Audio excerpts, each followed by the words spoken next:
शिवजयंती काय असते हे लहान मुलांना पटवून देणारा हा पहिलाच नेता असावा असं मला वाटतं. मित्रमंडळींचे विषय असतील किंवा करवेला भागातले काही विषय असतील तर नेहमी आम्ही आवर्जून कुणाला फोन कराल तर महेश भाऊंना फोन करतो. मैं सच बोल रहा हूँ और ईमानदारी से बोल रहा हूँ कि ये ऐसा आदमी पूरे बाढ़ में नहीं है की नवीन चेहऱ्याप्रमाणे महेश पण हा एक कार्यकर्ता चांगला आहे. दोघांपैकी कोणालाही मिळालं तर चांगलंच आहे, कारण ते करताय त्यांचं कार्य. पवळ्यांचं काम चांगलं आहे. कुठे सामान्य कार्यकर्त्या सुद्धा त्याची रिस्पेक्ट द्यायचं हे त्यांनी दाखवून दिलं. हमको जो भी हेल्प होती है वो सब हेल्प करते. आणि तो जर उद्या नगरसेवक झाला तर त्याचा म्हणजे त्याच्यापेक्षा जास्त आनंद आम्हाला होईल की तो आमच्या घरातला माणूस नगरसेवक झालेला आहे. त्यांचे कार्यकर्ते येऊन भेटतात, समस्या विचारतात, चांगलं आहे. भागामध्ये कार्य मला चांगलं दिसून येत आहे. व्यवस्थित कार्यक्रम घेतले जात आहे, म्हणजे जेणेकरून स्त्रिया म्हणजे पुरुष तर एकत्र येतातच आहे, पण त्यांच्या कार्यक्रमांमध्ये स्त्रियांचा सुद्धा सहभाग मला बऱ्यापैकी दिसून येतोय. भाजपाकडे तर आहेच, पण प्रमुख म्हणजे ती व्यक्ती. भाजपामध्ये जरी व्यक्ती जर चांगलं कार्य करणार असेल तर साहजिकच त्या व्यक्तीकडे कल असतो. पवळे यांच्या मिसेस आहेत, आता त्या महेश पवळे साहेबांबरोबरच त्यांचंही कार्य आहे. महेश पवळे यांना अगदी लहानपणापासून ओळखतीये आणि त्यांचं काम खरंच खूप चांगलं आहे. कारण मी प्रत्येक वेळेस पाहिले सामाजिक जाणीवेतून त्यांची कामं चालू असतात. शिवरायांच्या विषयी, महाराजांच्या विषयी त्यांनी अनेक खूप कार्यक्रम, सुंदर असे कार्यक्रम केले आणि त्या कार्यक्रमामुळे सर्वांना जनजागृतीचे महत्व, शिवरायांच्या विषयी महत्व तर कळले, पण सर्वांना त्याची गोडी पण लागली.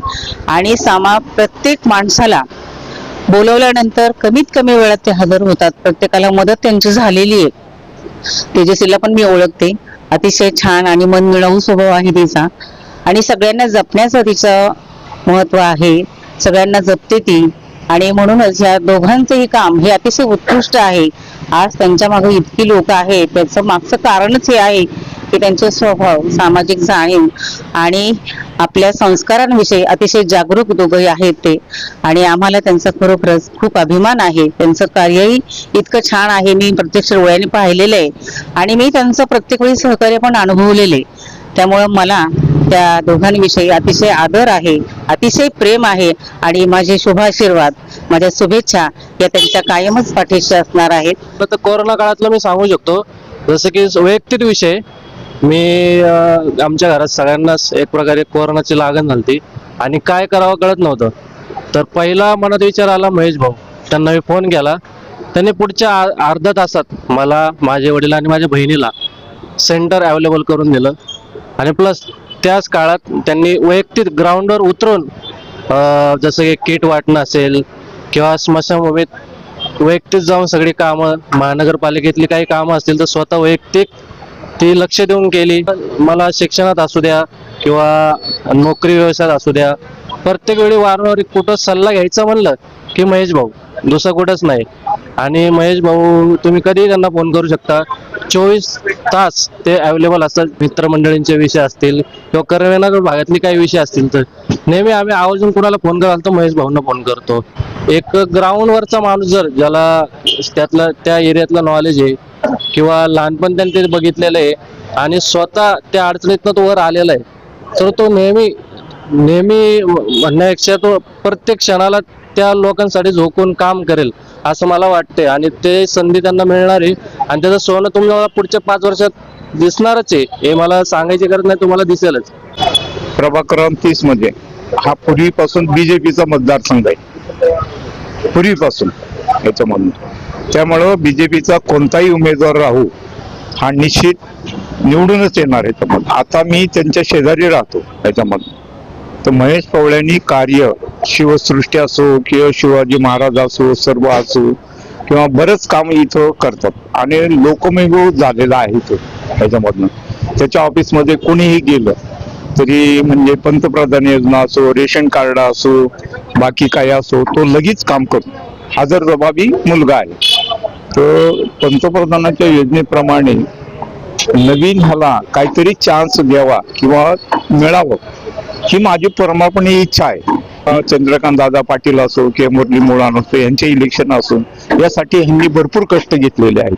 त्यानंतर मला असं वाटतं की नवीन चेहऱ्याप्रमाणे महेश पण हा एक कार्यकर्ता चांगला आहे. मैं यहाँ कम से कम 35 साल हो गया और ये महेश बाबू पबले को मैं 35 साल से जानता हूँ। ये बहुत नेक इंसान है, गरीबों का मसीहा है। सनातन के लिए हर साल हर महीने कोई न कोई कार्यक्रम चलाते हैं और सबकी मदद करते हैं। मेरी भी बहुत बार मदद की है और इस बंदे की मैं बहुत मैं प्रशंसा करता हूँ। मैं कह रहा हूँ सबसे ज्यादा मतों से मेरा महेश बाबू पवले जीते। मेरी दिल की अंदर आत्माओं की आवाज है और जीतेगा, मुझे पूर्ण विश्वास है। पूरी जनता उसकी तरफ है। बाबू बहुत अच्छा है, मैं सच बोल रहा हूँ और ईमानदारी से बोल रहा हूँ कि ये ऐसा आदमी पूरे वार्ड में नहीं है जितना बाबू अच्छा है। अच्छे सब है लेकिन हर साल सनातन के लिए काम करने वाला आदमी हर साल इतना अपने शिवाजी महाराज के लिए काम करते हैं। उनकी जयंती मनती है अच्छी तरह, बहुत अच्छा कार्यक्रम चलता है और इनकी मैं उज्जवल भविष्य की कामना करता हूँ। जय श्री कृष्ण। नाम मोहन चौधरी, ममता शेख, कर्वेनगर. महेश भाऊ पवळे चांगला आहे और आमचं काही काम झालं तर लगेच करून देतो.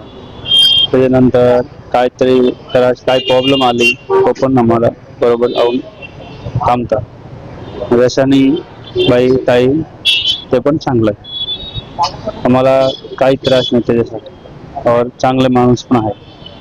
नमस्कार, मी शैला आमनेकर, प्रभाग नंबर 30. मी आज 40 वर्ष झालं राहतीये. पवळ्यांचं काम चांगलं आहे आणि त्या उपलब्ध असतात कायम सांगितल्याप्रमाणे. महिलांचा विकास व्हावा, त्यांनी उभं राहावं, त्यांना अजून आम्ही त्यांना पाठिंबा देऊ. आणि बाकडे म्हणा, मुलांची शिष्यवृत्ती म्हणा, महिलांसाठी काय अडचणी असेल, आधार कार्ड, पॅन कार्ड हे सगळ्या गोष्टी त्यांना मिळतात. रेशन कार्डाचं आमचं काम व्यवस्थित झालं, गेलं की व्यवस्थित पाणी, चहा, नाश्ता हे सगळं मिळतं आम्हाला. किती फास्ट करतात ते कामं ऑफिसमध्ये गेल्यावर. तर त्यांनी निवडून यावं, त्यांनी उभं राहावं, महिलांसाठी विकास करावा अशी माझी इच्छा आहे. आम्हाला एकदा तुम्ही त्याचा काही जे कार्यक्रम होता, शिवाजी महाराजांचा कार्यक्रम होता, की त्यांनी मला वर बोलवून त्यांनी आणलं आणि अक्षरशः म्हणजे सामान्य कार्यकर्त्याला सुद्धा किती रिस्पेक्ट द्यायचा हे त्यांनी दाखवून दिलं. तिथं त्यांनी पुस्तक वगैरे देऊन सत्कार वगैरे केला. एकंदरीत काम माणूस एकदम चकास आहे. अवश्य निवडून अवश्य. महेश माझा वर्गमित्र, आम्ही 5वी ते 10वी एकाच वर्गात शिकलो. लहानपणापासून त्याच्यामध्ये अशी एक वेगळी चुणूक आम्हाला जाणवत होती की हा काहीतरी करेल. आणि राजे शिवराय प्रतिष्ठानच्या माध्यमातून त्यांनी जे काही सामाजिक कार्य चालू केलेलं आहे ते खरंच वाखाणण्याजोगं आहे. म्हणजे शिवजयंती काय असते हे लहान मुलांना पटवून देणारा हा पहिलाच नेता असावा असं मला वाटतं. आणि यंदाच्या ही जी महानगरपालिका 2025-26 किंवा जे काय आता हे पंचवार्षिक योजना निवडणूक चालू होते त्याच्यामध्ये त्याला नक्कीच तिकीट मिळावं आणि तो विजयी व्हावा ही गणपती चरणी प्रार्थना करतो. सो आपसं असं वाटेल की माझा स्वतःचा विजय झालाय आणि त्याच्याकडे काम घेऊन जातानाही कोणत्या प्रकारचं हे वाटणार नाही की आपण कोणाकडे जातोय, घरातल्या माणसाकडेच आपण काम घेऊन जातोय असं वाटेल आणि तो चांगल्या पद्धतीने पार पडेल असं मला वाटतं. महेश पवळे आणि आपली तेजस्विनीताई काय त्यांच्या कामाच्या बाबतीत जर म्हटलं ना तर त्यांचं छत्रपती शिवाजीच्या बाबतीत जे काही कार्य आहे आणि गड किल्ल्यांबद्दल लोकांमध्ये जी काय जागृती केली, अजून हिंदू धर्माविषयी जी आपुलकी आणि आस्था आहे ती कुठल्याच पक्षाच्या किंवा कुठल्याही कार्यकर्त्याच्या याच्यात नाही. आणि त्या दृष्टीने आपल्या उज्ज्वल भवितव्यासाठी ही लोक यशस्वीरित्या निवडून आणायला पाहिजे असं माझं मत आहे.